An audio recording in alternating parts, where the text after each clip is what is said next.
পূজা চলে এসেছে একটা নতুন ভিডিও নিয়ে। আজকে হচ্ছে সরস্বতী পুজোর দিন।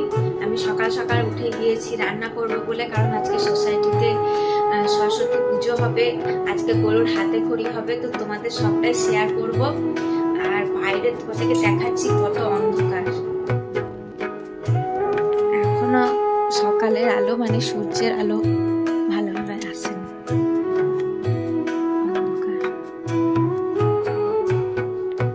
তো সকাল সকাল উঠেছি এই কারণেই যে তাড়াতাড়ি রান্না বান্না সেরে গোলুকে রেডি করে নিচে সোসাইটিতে যাব সরস্বতী পুজোর পুষ্পাঞ্জলি দিতে।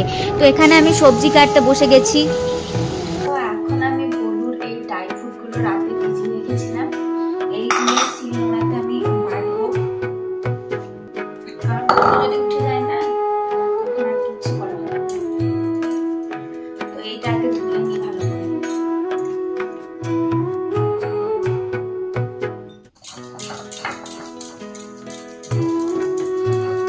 গরুর ড্রাই ফ্রুট তো বেটে নিয়েছি, এরপরে দেখো আমি পোস্ত বাটবো।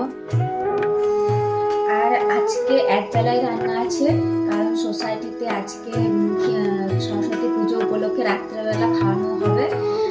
আর সত্যি যারা রান্না করে না তাদের যদি একদিনই মানে এক বেলাই ছুটি থাকে তাদের মানে খুবই আনন্দ হয়, মানে যাক একটু তো রেস্ট পাওয়া যাবে কাজ থেকে। তো সেটাই আজকে সবকিছুই তোমাদেরকে দেখাবো। তো এখন আমি পোস্তটা বেটে নিই। আর পোস্ত বাড়ি থেকে আনা হয়েছিল, আর সেই পোস্তটা শেষ হয়ে গিয়েছে। আমাদের পোস্ত খুব খাওয়া হয়, আর এটা হচ্ছে ব্যাঙ্গালোরের পোস্ত, তাই দেখলে না একটু কালো কালো টাইপের পোস্তগুলো। পোস্ত করব আর ডাল আর করলা ভাজা। বাসন তো একটু দেখি বাসন দিয়েই করতে হবে, একটাই কড়াই ফাঁকা ছিল ওটাতে হয়ে গেল। পোস্তটা চাপিয়ে দিয়েছি।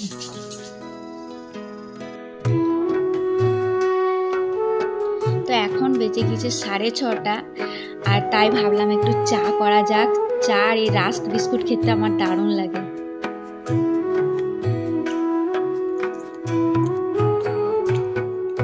চা বিস্কুট খেয়ে চলে গেলাম বালকনিতে, কারণ বালকনিতে জামা কাপড় যেগুলো মেলা হয়েছিল সেগুলো শুকিয়ে গিয়েছে, তো সেগুলো এক এক করে তুলে নিব। আর কিছু জামা কাপড় ছিল সেগুলো সব আমি মিলবো।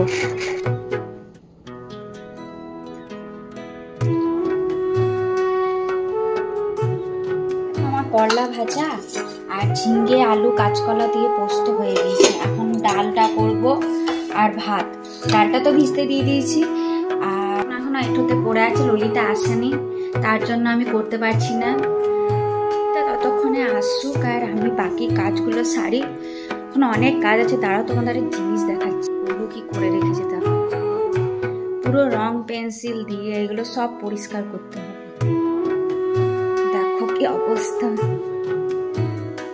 আমার মেয়ের জামা ভিজিয়ে রেখে দিয়েছি এক বালতি, এগুলো কাচতে হবে। জামাগুলো যেগুলো শুকোতে দিয়েছিলাম নিয়ে এসে এগুলো গুছাতে হবে। আর এই 3টে গোলুর বাবার জামা প্যান্ট সব ইস্ত্রি করতে হবে, কারণ সোমবার থেকে অফিস আছে। এগুলো তো করবো, তার আগে আমি গাছে জল দিয়ে দিই, তারপরে বাকি কাজ আমি চটপট সেরে নিব।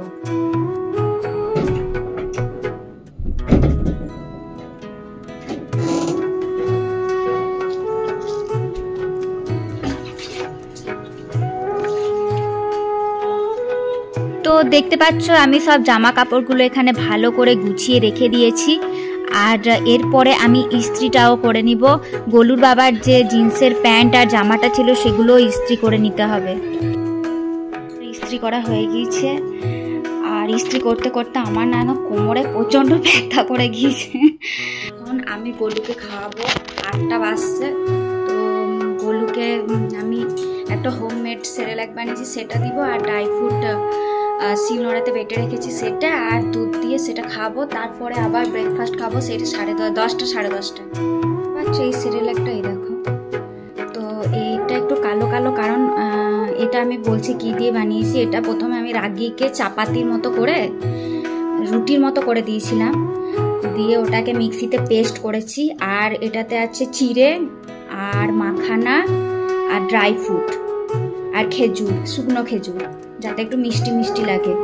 আর নাটসের সিডসের মধ্যে আছে পামকিন সিডস আর সানফ্লাওয়ার সিডস। খেতে খেতে দেখো আমাকে খাওয়াচ্ছি, আর এখানে দেখো কি করছি। হেপি। আর দেখো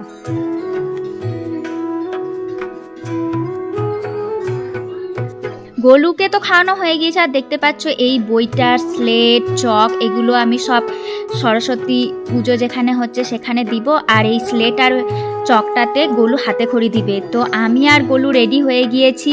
আর আমাদের দুজনকে কেমন লাগছে অবশ্যই কমেন্ট করে জানাবে।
হাতে খড়ি দেওয়াতে গিয়ে গোলুর এত কান্না কি আর বলবো।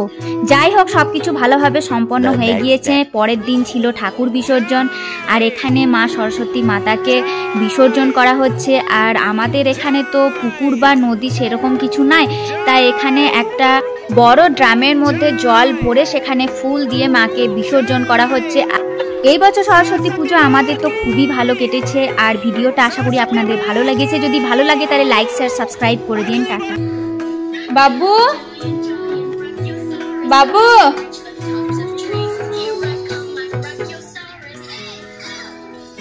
খাও খাও খাও খাও খাও, কুল খেতে হয় আজকে, সরস্বতী পুজো না। বা বা বা বা ফেলে দিল। এই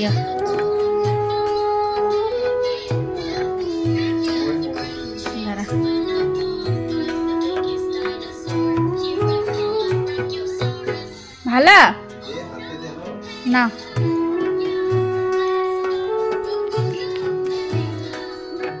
এদিকে দেখো।